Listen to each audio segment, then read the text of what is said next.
मला पहिला पगार झालेला 18,000. बर. तर तो पगार मी जसा मला झाला तसाच माझ्या मम्मीच्या हातात दिला होता. तुम्ही किती चांगले काम करा, चांगल्या पद्धतीने करा, तुम्हाला नावं ठेवणारच. पण त्यांच्याकडे जर लक्ष देत राहिलं तर मग असंच आयुष्य निघून जाईल. आपण पुढे कधी जाणार? बॉडी बिल्डिंग हा असा गेम आहे की तुम्ही कितीही ज्ञानी असू द्या, तुम्हाला एक परफेक्ट कोचच पाहिजे आणि तेच तुम्हाला ट्रेन करू शकतात. लोकांचा गैरसमज आहे सप्लिमेंट वगैरे घेतली की तुमची बॉडी बनते, बिलकुल नाही. तुम्ही जेवढं कॉन्सन्ट्रेट तुमच्या डाएटवर कराल ना तेवढा चांगला रिझल्ट तुमच्या बॉडीवर येईल. पण तुम्हाला जर फिट राहायचं असेल तर तुम्ही 1 तास अर्धा तास जिम साठी काढू शकता आणि ते कोणत्याही ऋतूमध्ये काढू शकता. बाहेर पाऊस चालू आहे मग मी कशी जाऊ असं तर नाही ना. अरे काही पुरुषांसारखे मसल केले तर काही दिसते. अरे पण ते बोलतो ना तो जेवढ्या सोप्या पद्धतीने त्याच्यापेक्षा खूप वेगळ्या पद्धतीने अवघड असतं, ते खूप जास्त अवघड असतं.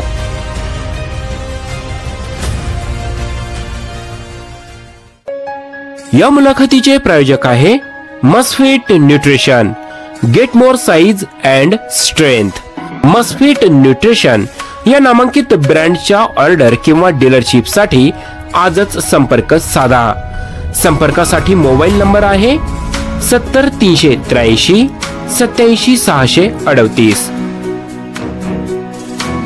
सह प्रायोजक बट्रेला. Be healthy be strong. बट्रेला या पीनट बटर ब्रँडच्या ऑर्डर किंवा डीलरशिप साठी त्वरित संपर्क साधा. संपर्कासाठी मोबाईल नंबर आहे 74 482 33 004.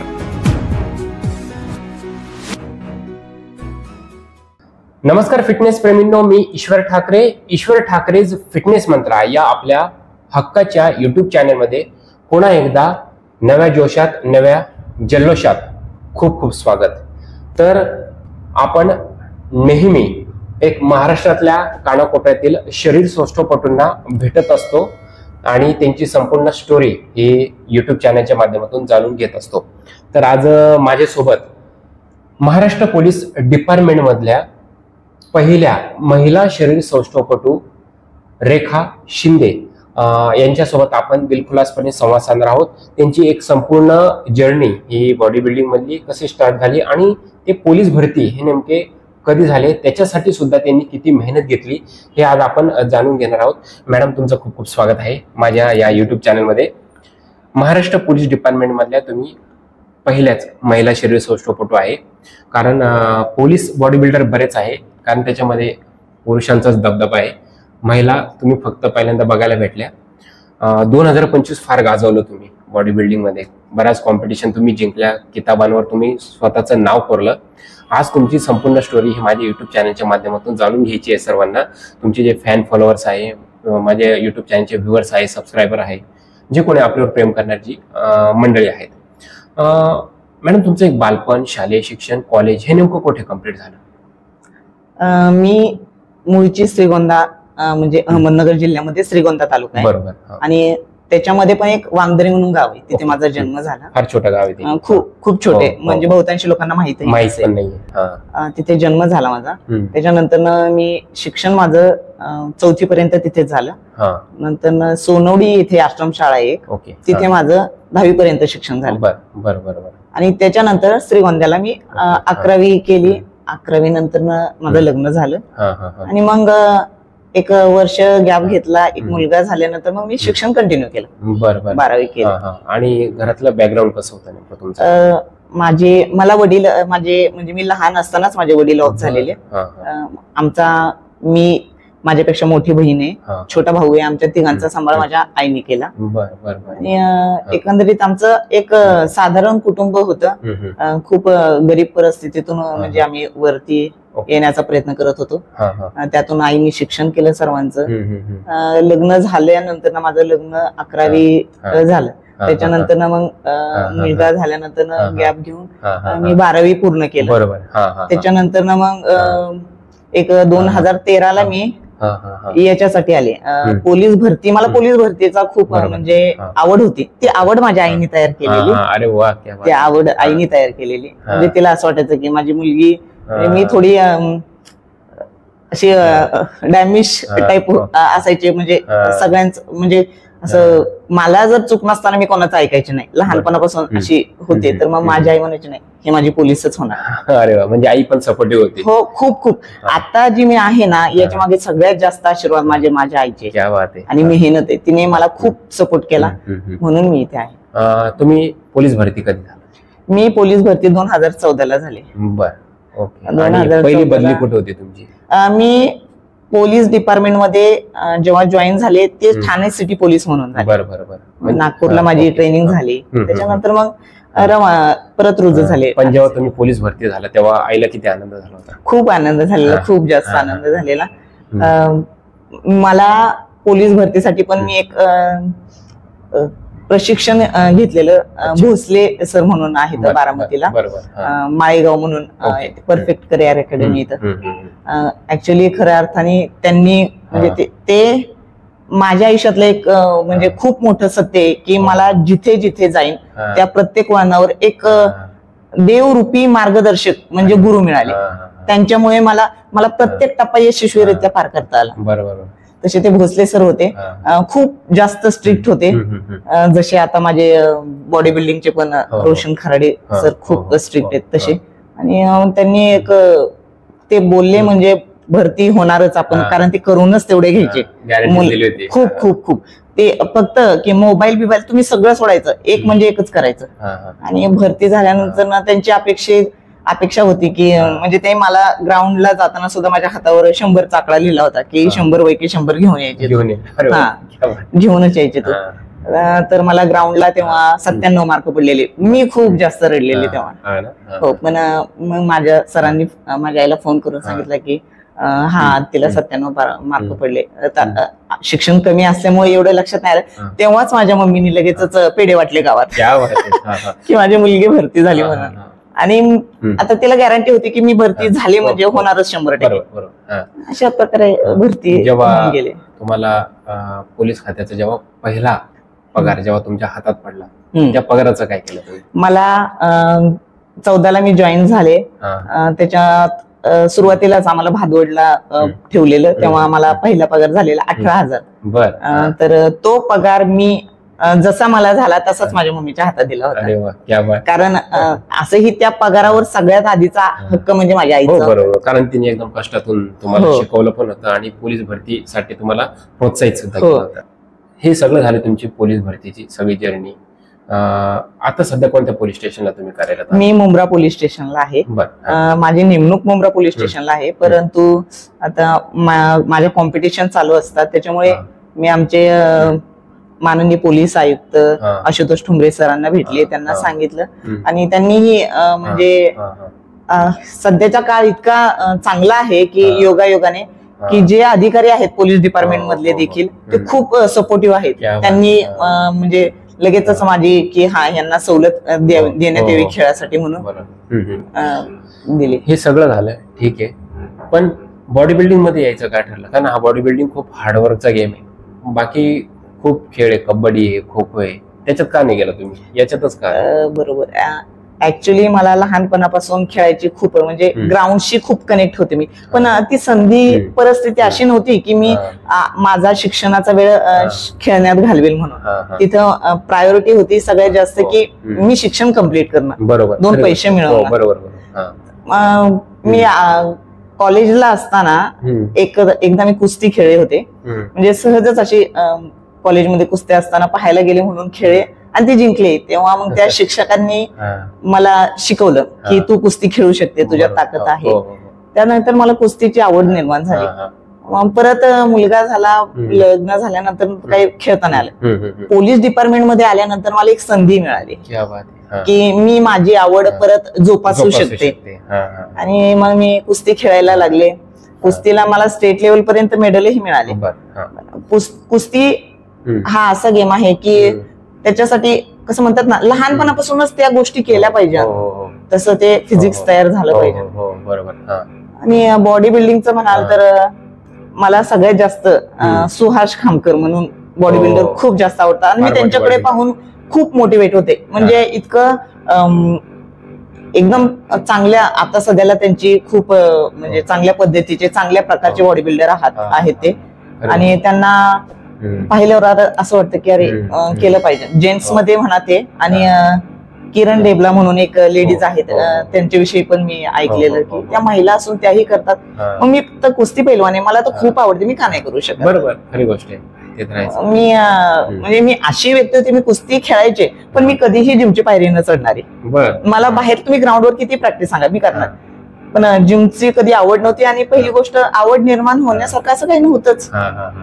नंतर ना मला असं वाटलं की अरे मी युनिफॉर्म घालते, त्याच्यात माझी मस्क्युलर बॉडी असेल तर मी किती छान दिसेल. बरोबर. आणि एक अट्रॅक्शन म्हणून मला ती खूप आवडायचं, मस्क्युलर बॉडी आणि ती युनिफॉर्म म्हणलं की एक रुबाब असतो. खरी गोष्ट आहे. त्याच्यामध्ये पर्सनॅलिटी कशी अशी दिसली पाहिजे माणसाची, त्या पद्धतीने मग मी एक माझ्या मैत्रिणी थ्रू या सरांकडे आले. ऑलरेडी मला या जिम मध्ये यायच्या आधीच हे कळालं होतं की या जिम मध्ये जे कोच आहेत ते खूप स्ट्रिक्ट आहेत. बरोबर. आणि मग मी ठरवलं की ते स्ट्रिक्ट आहेत म्हटल्यावर आले, मी बोलले.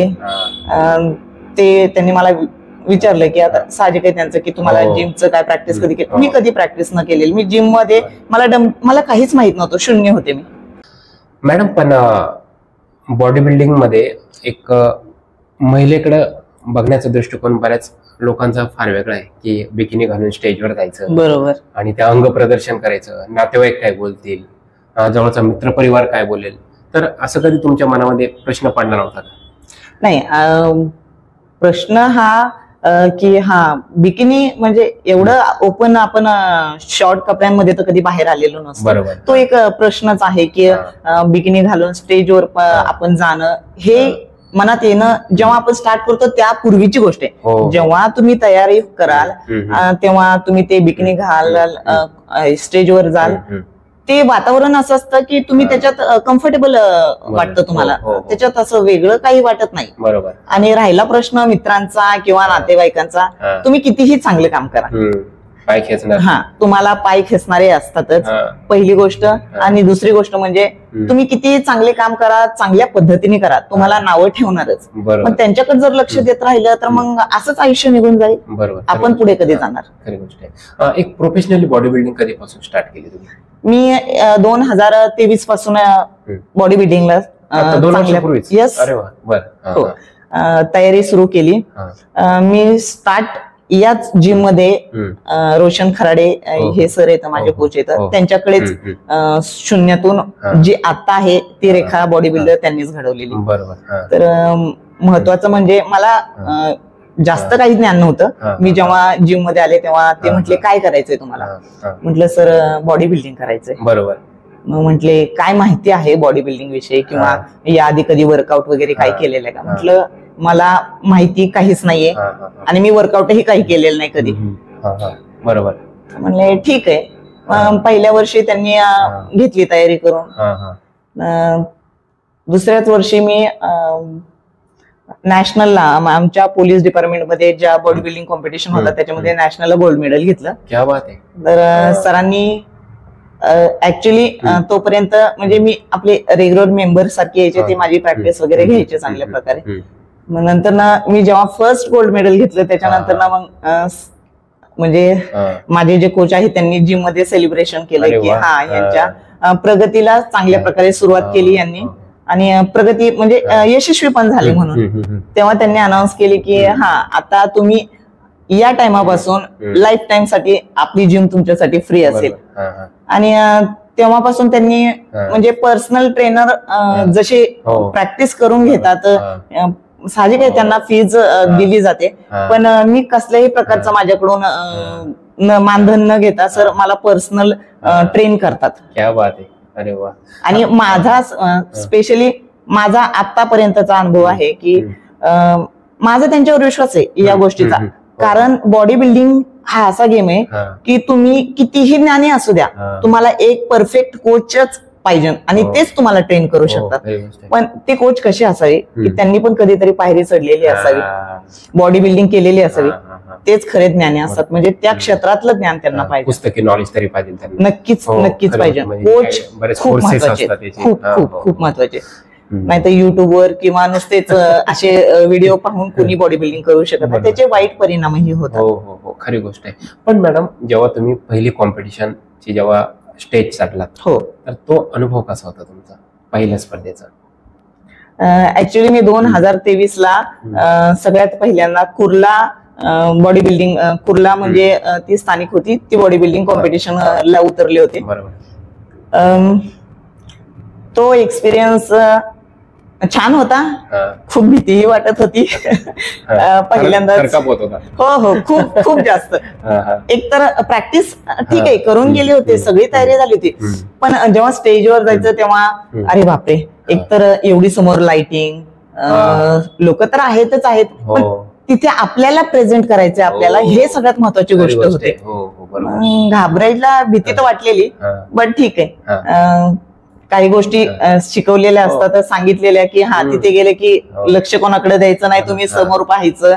ज्या जिम मध्ये ते सर मोठ्याने ओरडत असतात काय चुकलेलं, ते तिथे नसतानाही ते जाणीव होऊन जाते की अरे हे सरळ करायचंय, मग ते होऊन जातं. आणि तेव्हा मग ते मी यशस्वी पार पाडली. तेव्हा सुरुवात नुकतीच केलेली मी बॉडी बिल्डिंगला. त्याच्यानंतर 2023 नंतर मग मी पोलीस गेम मध्ये खेळले आमच्या, आणि 24-25च्या ओपनच्या सगळ्या कॉम्पिटिशन खेळायला लागले. बरोबर. पण एक रेग्युलर तुमचा आहार कसा असतो? कारण बॉडी बिल्डिंग करायची म्हणजे आहार हा फार इम्पॉर्टंट, 100% इम्पॉर्टंट येतो. तुमचा रेग्युलर आहार कसा असतो? आहार जर म्हणाल तर तुम्ही बॉडी बिल्डिंग जर करायची असेल तर सगळ्यात महत्वाचं तुमच्या जिभेवर खूप जास्त ताबा पाहिजे. बरोबर. तुम्ही वर्कआउट कितीही करा, नुसतं वर्कआउटनी किंवा लोकांचा गैरसमज आहे सप्लिमेंट वगैरे घेतले की तुमची बॉडी बनते, बिलकुल नाही. तुम्ही जेवढं कॉन्सन्ट्रेट तुमच्या डाएटवर कराल ना, तेवढा चांगला रिझल्ट तुमच्या बॉडीवर येईल.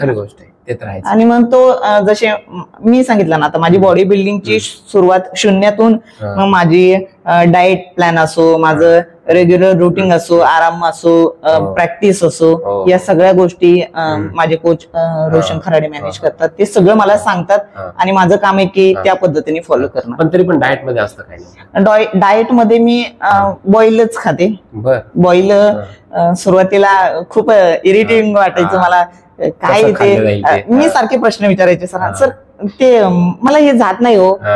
मी ते त्यांनी मला सांगितलं ना बॉईल चिकन खा, की मी म्हणायचे सर आज खाऊ का, उद्या खाऊ का थोडं, म्हणजे असे मी प्रश्न विचारायचे, खूप खूप सारे प्रश्न विचारायचे मी. हो, आणि अशी सवय नाही. मी एक तर कुस्ती खेळायची, पैलवानांचं जेवण कसं असतं, रगडून जाम जेवायचं असं असतं, रगडून प्रॅक्टिस करायची, जेवण पण तसंच असायचं.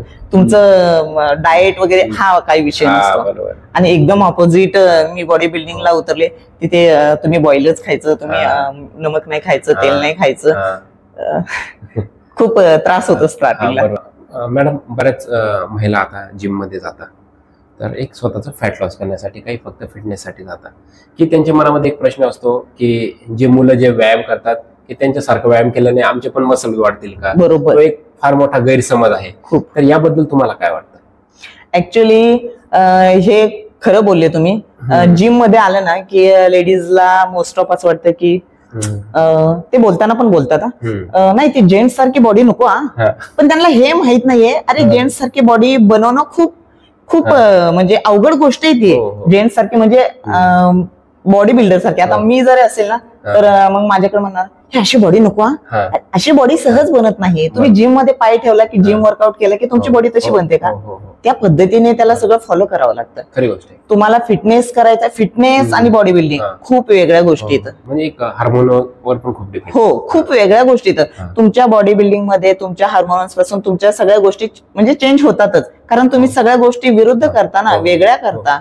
फिटनेस हा फक्त तुम्हाला फिट ठेवण्यासाठी असतो. ते तुमची कसल्याही प्रकारची मसल ग्रोथ वगैरे काही संबंध नसतो त्याच्यामध्ये. तर असा गैरसमज मला वाटत नाही की असा गैरसमज लेडीजने कधीच करून घेऊ नये. आणि काळाची गरज आहे की महिलांनी भले तुम्ही खूप व्यस्त जीवन आहे सगळ्यांचंच आहे, पण तुम्हाला जर फिट राहायचं असेल तर तुम्ही 1 तास अर्धा तास जिम साठी काढू शकता. आणि ते कोणत्याही ऋतूमध्ये काढू शकता. बाहेर पाऊस चालू आहे मग मी कशी जाऊ असं तर नाही ना. एक प्रामुख्याने मला प्रश्न विचारावा असं वाटतोय मॅडम, की जेव्हा बॉडी बिल्डिंग मध्ये जेव्हा महिला स्टेजवर परफॉर्मन्स करत असते किंवा तिचे फोटो सोशल मीडियावर जेव्हा टाकत असते, तर काही लोकांच्या अशा निगेटिव्ह कमेंट्स असतात. काय माणसासारखं दिसतंय ते शरीर, काय शरीराची वाट लावून घेतली, पण त्या शरीरामागची मेहनत लोकांना दिसत नाही. काय वाटतं? ऍक्च्युली हो, या गोष्टीला मी म्हणजे मोस्ट ऑफ मीच इंस्टाग्राम काही वर्षापूर्वीच आता स्टार्ट केले, पण निगेटिव्ह कमेंट करणारे आहेत. हे पहा, प्रत्येकाच्या दृष्टिकोन एकसारखा नसतो. तुम्ही ज्या वातावरणात वाढता ना, त्या पद्धतीचं तुमचं माइंडसेट होतं. सगळ्यात महत्वाची गोष्ट, तुम्ही जर एखाद्या बिकिनीवर स्टेजवर लेडीज आहे आणि तिला म्हणता की अरे काय हे पुरुषांसारखे मसल केले तर काय हे दिसते, अरे पण ते बोलतो ना तो जेवढ्या सोप्या पद्धतीने, त्याच्यापेक्षा खूप वेगळ्या पद्धतीने अवघड असतं. ते खूप जास्त अवघड असतं. ते मसल बनवण्यासाठी तिची मेहनत काय आहे, ती किती वेळ, पैसा, सगळ्या गोष्टी खर्च करते. मग तिथे ते जे बॉडी बिल्डर, मी म्हणत नाही, उलट एक असा पार्ट आहे की जेंट्स बॉडी बिल्डर मध्ये काही गोष्टी नॅचरली असतात, त्यांना बिल्डअप व्हायला वेळ लागत नाही. पण एक महिला बॉडी बिल्डर घडवणं किंवा घडणं खूप मोठी गोष्ट आहे. तुम्हाला जेंट्स जेव्हा असाल तेव्हा तुमचं टार्गेट एकच असतं की अरे मला हे खायचं आणि मला ते बनवायचंय. पण जेव्हा लेडीज बॉडी बिल्डिंग मध्ये उतरते ना, अरे मला संसार सांभाळायचा आहे आधी, माझी प्रायोरिटी नंतर माझी सर्व्हिस असणार आहे जे काही मी करते ती, आणि त्याच्यानंतर प्रायोरिटी असणार की माझं मला आवड काय ती मला जोपासायची. त्याच्यामुळे हा दृष्टिकोन जे लोक ठेवतात ना की ही लेडीज आहे आणि मस्क्युलर बनवते, तर ठीक आहे ना, तुम्ही बोलण्यापेक्षा करून दाखवा. त्याला मग तुम्ही 2 दिवस जिम मध्ये जाल ना, तिसऱ्या दिवशी म्हणाल की अरे नाही, हे आपल्याच्याने नाही होऊ शकत. मग खरं कळण त्याच्या मागचं कारण आणि मेहनत. असं काही जण असे म्हणतात की तुम्ही डब्बा खाऊन बॉडी बनवलेली, तुम्ही स्टेरॉइड्स घेतलेले, तर अशा लोकांना नेमकं काय, कशा पद्धतीने तुम्ही उत्तर देशाल? बरोबर आहे. आता हे पहा, पैसा मोस्ट ऑफ सगळ्यांकडेच असतो असं पण नाही, आणि कोणाकडे नसतो असं पण नाही. पैसा तुमच्याकडे आहे, तुम्ही खूप सारे स्टेरॉइड घेतले, तुम्ही तुमची बॉडी बनणार आहे का? हा एकदम चुकीचा गैरसमज की स्टेरॉइड घेतल्यावर बॉडी बनते. तुमचा जर आहार असेल, तुमचा जर व्यायाम असेल आणि तुमचं जर रुटीन योग्य पद्धतीने असेल तरच तुमची बॉडी बनणार. तुम्ही डब्बे खाऊन किंवा तुमचे स्टेरॉइड घेऊन कधीही बॉडी बनत नाही. खरी गोष्ट आहे. आणि अशी शॉर्टकट जे, आणि बॉडी बिल्डिंगला शॉर्टकट हा महत्वाचा गोष्ट नसतोच. जे शॉर्टकट म्हणतात ना, ते कोणत्या तरी आजारांना बळी पडतात. सगळ्यात महत्वाची गोष्ट, जे युट्यूबवर वगैरे पाहतात असं शॉर्टकटने जातात, त्याला काय अर्थ नाही. तुम्हाला बॉडी बनवायची, तुम्ही योग्य पद्धतीने आहार घ्या, व्यायाम करा आणि एक स्टेबल लाईफस्टाईल जगा, बरोबर होतं. आता बघायला जर गेलं तर ह्या क्षेत्रामध्ये पुरुषांचा दबदबा खूप आहे. महिला आता कुठेतरी बघायला भेटतात, पण ह्या क्षेत्रामध्ये मध्यमवर्गीय कुटुंबातली गरिबाची मुलं ही मोठ्या प्रमाणात बघायला भेटतात. श्रीमंताच्या घरातली लोक याच्यात नाही. कारण आहे ना, हे पहा, हे एक माइंडसेट म्हणा किंवा काही पण ज्याच्याकडे पैसा आहे ना, तो श्रीमंत वर्गामध्ये मोडतो. आणि मध्यमवर्गीय जे आहेत ना, त्यांच्या मुलांची किंवा त्या लेवलच्या लोकांची एक डोक्यात असतं, अरे मला मोठं व्हायचंय, मला काहीतरी कष्ट करायचंय आणि मला घडवायचंय, स्वतःला घडवायचंय. कारण ते त्यांनी घडवलं तर त्यांचं जे फ्युचर आहे ते सिक्युअर होणार आहे. त्या दृष्टीने आता बॉडी बिल्डिंग करतात, खूप सारे लोक करतात, पण काहीतरी उगाचच पैसा खर्च करणं, मेहनत आणि वेळ सगळ्यात महत्वाची, ती खर्च करून वेस्टेज नाही घालवण्यासाठी करत. की त्यांचं टार्गेट असतं, मी इथे केलं, मला लाईफ मध्ये काहीतरी ऑपॉर्च्युनिटी मिळेल, मला 4 पैसे कमवता येतील. जर तुमच्याकडे जेवढा हवंय त्याच्यापेक्षा जास्त पैसा असेल तर तुम्ही हातपाय हलवणार नाही. बरोबर. आणि ज्यांना खरंच मेहनतीची आवड आहे, तर ते गरीब असो किंवा मध्यमवर्गीय असो, ते मेहनत करतातच करतात. असं. मॅडम, जेव्हा तुम्ही एक स्पर्धांची जेव्हा तयारी करतात, तेव्हा मग तुमचे ड्युटी सांभाळून तुम्ही हे सगळ्या गोष्टी कसं मॅनेज करता, आणि पोलीस डिपार्टमेंट कडून तुम्हाला कशा पद्धतीने मदत होते? पोलीस डिपार्टमेंटचा जेव्हा विषय येतो तेव्हा सगळ्यात महत्वाचं गोष्ट असते, आपण कायदा आणि सुव्यवस्थेचं सगळ्यात आधी प्रायोरिटी असते. जे कोणी डिपार्टमेंट मध्ये लेडीज जेंट्स असतील त्यांची. त्याच्यानंतर ना तुम्ही असं नाही की आपल्याला वेळ मिळतोच किंवा मिळालाच पाहिजे. तुम्हाला तुमची नोकरीची वेळेची गांभीर्यता समजून जो वेळ मिळेल किंवा ज्या पद्धतीने तुम्हाला तुमचे वरिष्ठ मदत करतील त्या पद्धतीने त्या वेळेत तुम्हाला तयारी करायची. नाहीतर तुम्ही म्हणाल की नाही आता माझी कॉम्पिटिशन आहे आणि मला मिळालाच पाहिजे वेळ, असं नसतं. ही तुमची आवड आहे, तुम्ही बॉडी बिल्डिंग करता, ही तुमची आवड आहे. साहजिक आहे नक्कीच की मी डिपार्टमेंट मधले आहे, मी बॉडी बिल्डिंग करते, मी महाराष्ट्राला रिप्रेझेंट करते, पोलिसांना रिप्रेझेंट करते, म्हणजे त्यांच्या मानामध्ये एक वाढ म्हणून असं मी करते असं म्हणता येईल.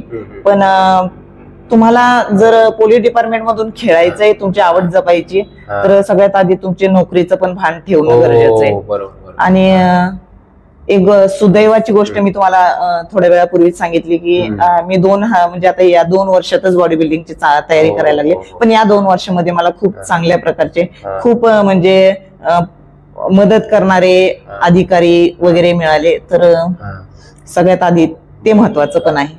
बऱ्याच पोलीस डिपार्टमेंट मध्ये पण खूप सारे बॉडी बिल्डर्स आहेत. असा कोणता पोलीस बॉडी बिल्डर आहे की ज्याची शरीरयष्टी तुम्हाला खुणावते, की खूप सिमेट्रिक बॉडी आहे, मस्क्युलर आहे, असं कोणता बॉडी बिल्डर तुम्हाला चांगला वाटतो? आता मी म्हणजे जास्त असं मला माहित नसलं तरी पण एक सुभाष पुजारी म्हणून एक PI आहेत, ते नवी मुंबईला आहेत आय थिंक. पण खूप छान पद्धतीची त्यांची फिजिक्स आहे.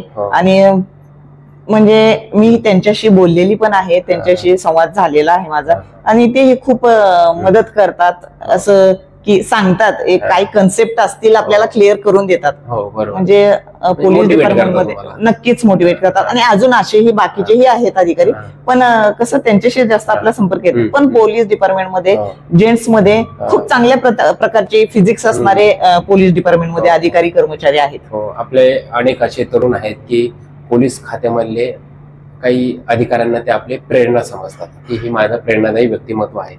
तर पोलीस खात्यातलं प्रेरणादायी व्यक्तिमत्व तुमचं कोण आहे? माझं पोलीस खात्यामधील प्रेरणादायी व्यक्तिमत्व ते बॉडी बिल्डिंग क्षेत्राशी रिलेटेड नाही येत. मला सगळ्यात जास्त आपल्या किरण बेदी आवडतात. किरण बेदी दिल्लीच्या, त्या खूप जास्त आवडतात. आणि त्या म्हणजे पोलीस डिपार्टमेंट मध्ये आल्यापासूनच आवडतात असं नाही, पोलीस डिपार्टमेंट मध्ये यायच्या आधीपासूनच आवडतात त्या मला. मॅडम, आपल्या महाराष्ट्रामध्ये 2 ते 3 असोसिएशन आहे वाटतं बॉडी बिल्डिंगच्या. तर नेमकं तुम्ही कोणत्या असोसिएशन मधून पार्टिसिपेट करता?